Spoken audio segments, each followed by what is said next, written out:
আসসালামু আলাইকুম। হজরতে উমর রাদিয়াল্লাহু তাআলা আনহুর কাছে তার ছেলের নামে নালিশ আসছিলেন। সে নাকি শারাব পান করেছে, মানে মদ পান করেছে। তো হজরতে উমর বলতেছিলেন যে তোমরা নালিশ বসাও, এই বিচার আমি নিজের হাতে করব। তখন মানুষজন বলতেছিলেন যে বাদশার ছেলে অপরাধ করেছে, অন্যায় করেছে, এটা কি বিচার হবে? তখন উমর বলতেছিলেন যে চাবুকটা নিয়ে আসো তোমরা। তো হজরতে উমরের স্ত্রী বলতেছিলেন, ইয়া উমর বিন খাত্তাব, বাচ্চা মানুষ, বোঝে নাই, ভুল করে ফেলছে, আমার কলিজার টুকরা সন্তানটাকে আপনি মাফ করে দেন। বলতেছে না, ওকে 80টা ডোরা মারা হবে, মানে 80টা চাবুক মারা হবে। তখন বাচ্চাটা বলতেছে, ইয়া আমিরুল মুমিনিন, আমি ইচ্ছে করে এই শারাব পান করি নাই, আমাকে তারা ষড়যন্ত্র করে শারাব পান করিয়ে দিয়েছে, তারা নাকি উমরের বিচার দেখতে চায়। তখন হজরতে উমর রাদিয়াল্লাহু তাআলা আনহু বলে, তুমি যেইভাবে হোক তুমি শারাব পান করেছো, তোমার এই শাস্তি ভোগ করতে হবে। দুনিয়া কা সব রিস্তা বার মে মেরা নবী কা শরীয়ত পেলে, মানে আমার দুনিয়ার মধ্যে যত সম্পর্ক আছে সব বাদ, আমার নবীর শরীয়ত আগে।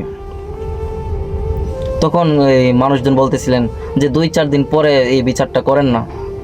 তখন হজরত উমর বলতেছিলেন, একদিন একটা মহিলা চুরি করেছিলেন, তোমাদের মতো মানুষরাই আমার নবীকে বলছিলেন, নবী এই মহিলাটা বুঝতে পারে নাই চুরি করেছে। আমার নবী বলছিল এই মহিলা মুসলমান হয়ে চুরি করেছে, এই জায়গায় যদি আমার মা ফাতেমাও থাকতো আমি তার 2টা হাত কেটে দিতাম। এই জায়গায় যদি আমার মা ফাতেমাও থাকতো আমি তার 2টা হাত কেটে দিতাম, আমি তাকে জবাই করে দিতাম। আমি ওই নবীর প্রধান খলিফা হজরতে উমর। এই বলে এই বাচ্চাটাকে চাবুক মারতেছিলেন। বাচ্চার চোখের পানি জমিনে পড়তেছিলেন। মক্কা মদিনা শহরে হাহাকারে লেগে গেছেন, তোমরা উমরের শাসন দেখো, উমরের শাসন দেখো, উমর তার সন্তানকে মেরে ফেলতেছে। এই বাচ্চাটাকে চাবুক মারতেছে, বাচ্চাটার চোখ দিয়ে পানি পড়তেছে। হযরত উমর বলে, বাবা একটু ধৈর্য ধরো, তোমাকে আমার নবীর সাথে মোলাকাত করিয়ে দিব, আমার নবীর সাথে সাক্ষাৎ হবে। বাচ্চাটা এক পর্যায়ে জমিনে পড়ে গেলেন, ইন্তেকাল হয়ে গেলেন। বাচ্চাটাকে হযরতে উমর কাফন দাপন করে তাকে মাটি দিলেন। দেওয়ার পরে মানুষজন বলতেছিলেন, ইয়া আমিরুল মুমিনিন, আর চাবুকটা ফেলে দেন, এখন তো ওনাকে জানাজা দেওয়া হয়ে গেছে।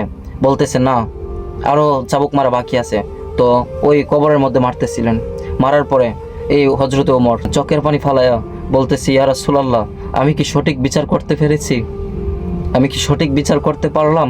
আমি কি আপনার আদর্শ মোতাবেক বিচার করতে পারলাম? তখন এক সাহাবী দৌড়ে এসে বলে, ইয়া উমর বিন খাত্তাব, আমাদের মাওলা আলী স্বপ্ন দেখেছেন তোমার সন্তান নবীর হাত ধরে জান্নাতে যাচ্ছেন। কিছু কিছু জায়গায় আছে, এমপির ছেলে যদি 60টা খুনও করে তার কোনো বিচার হয় না, মাফ। চেয়ারম্যানের ছেলে খুন করলে মাফ, মেম্বারের ছেলে খুন করলে মাফ। আর সাধারণ মানুষ যদি একটু ভুল করে, জেল, জরিমানা, ফাঁসি, মৃত্যুদণ্ড, এগুলো চলবে না। ইসলামের আইন, ইসলাম শরীয়ত মোতাবেক তুমি যত বড় প্রাইম মিনিস্টার হও, যত বড় মন্ত্রী হও না কেন, যত বড় বাদশাহ হও না কেন, তোমার ছেলে যদি ভুল করে তাকে শাস্তি দেওয়া উচিত। আসসালামু আলাইকুম, ভালো থাকেন, সুস্থ থাকেন, আল্লাহ হাফেজ।